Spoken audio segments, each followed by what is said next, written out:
हमारे साथ बात करने के लिए जमीयत उलमाए हिंद उत्तर प्रदेश के कानूनी सलाहकार मौलाना काब रशीदी साहब हैं। मौलाना साहब, ये बताइए कि विश्व हिंदू परिषद की जो बैठक हुई उसमें ये तय किया गया कि अयोध्या के बाद अब काशी और मथुरा की जो स्थान है उसके लिए कोशिश की जाएगी, उसके लिए जो है आंदोलन किया जाएगा। क्या कहना चाहेंगे? देखिए, इस देश में places of worship act 1991 parliament ने बनाया था और ये तय किया गया था कि जो भी जगह 1947 में जिस धर्म के लोगों के पास थी वो उन्हीं के पास रहेंगी ताकि देश के अंदर कोई नया विवाद खड़ा ना हो। बाबरी मस्जिद केस का एक्सेप्शन किया गया था। उसके बाद भी आपने देखा होगा कि भारत के बहुत सारे कोर्ट्स में इस तरह की याचिकाएं दाखिल की गई थी और लोअर कोर्ट ने कुछ आदेश भी पारित किए थे। संभल इत्यादि घटना उसका प्रमाण है।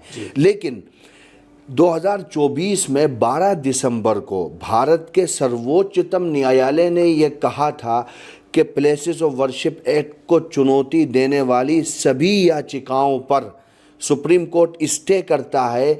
और सुप्रीम कोर्ट ने यह भी कहा था कि भारत को कोई भी लोअर कोर्ट मस्जिद मंदिर विवाद को लेकर के कोई नया सूट न तो रजिस्टर्ड कर सकता है न उस पर सर्वे आदि जैसे कोई आदेश पारित कर सकता है। ये दो देखिए, एक तरफ पार्लियामेंट का एक्ट है और एक तरफ सुप्रीम कोर्ट का जजमेंट है। उसके बाद भी अगर कुछ लोग इस तरह की बातें कर रहे हैं तो मेरा पूर्ण विश्वास है कि ना उनकी आस्था भारत के संविधान पर है, ना भारत की पार्लियामेंट पर है और ना भारत के सर्वोच्चतम न्यायालय पर है। विहिप की बैठक में तय हुआ है कि जो काशी और मथुरा है उसकी जो पूरे तरीके से जो मुक्ति है उसके लिए आंदोलन चलाया जाएगा और जो संभल या अजमेर जैसे स्थान हैं उसके बारे में बाद में सोचा जाएगा। देखिए, संभल हो या अजमेर शरीफ हो या फिर आपकी काशी मथुरा हो, ये सारी चीज़ें और इनको लेकर के आंदोलन करने वाले इस देश के अंदर डॉक्टर अंबेडकर के संविधान से ऊपर नहीं है।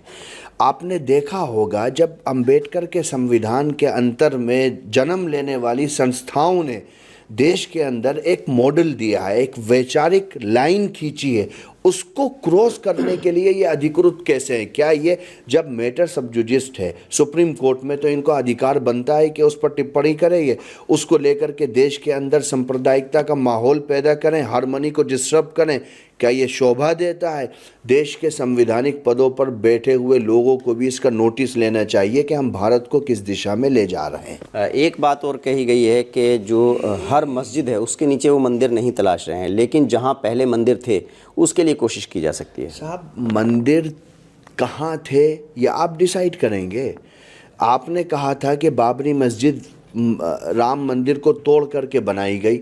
मेरे लीडर नेशनल प्रेसिडेंट मौलाना अरशद मदनी साहब ने कई मरतबा कहा कि साहब सुप्रीम कोर्ट का जो जजमेंट है आप उसको देखिए ना, उसमें ये कहीं नहीं लिखा है कि यहाँ मंदिर था उसको तोड़ करके मस्जिद बनाई गई है। ये खुद कहा है सुप्रीम कोर्ट ने। तो आपके अगर मैं कहने पे चला जाऊँ तो देश में पता नहीं कितनी मस्जिदें होंगी जिनको आप कहोगे कि मंदिर तोड़ करके बनाई गई। मतलब आपकी मांग ये है कि ऐसे लोग जो इस तरह के आंदोलन चलाने की बात कर रहे हैं उन पर सरकार को रोक लगानी चाहिए। सरकार को भी रोक लगानी चाहिए और ये सब कोर्ट और न्यायिक प्रक्रिया का घनघोर उल्लंघन कर रहे हैं। एक सभ्य समाज में इनका कोई स्थान नहीं होना चाहिए। इनको भारत की बेरोजगारी पर बात करनी चाहिए, इनको युवाओं को किस तरीके से सशक्त किया जाए उसकी बात करनी चाहिए, चाहे जाए कि धार्मिक उन्माद में देश को ढकेलना चाहिए। देखिए, जमीयत उलमाए हिंद का साफ तौर पर कहना है कि इस तरह की बात करने वाले लोग जो हैं वो संविधान को नहीं मानते हैं, कोर्ट को नहीं मानते हैं और सरकार में बैठे जो संवैधानिक पदों पर बैठे हुए लोग हैं उनको ऐसे लोगों पर अंकुश लगाना चाहिए।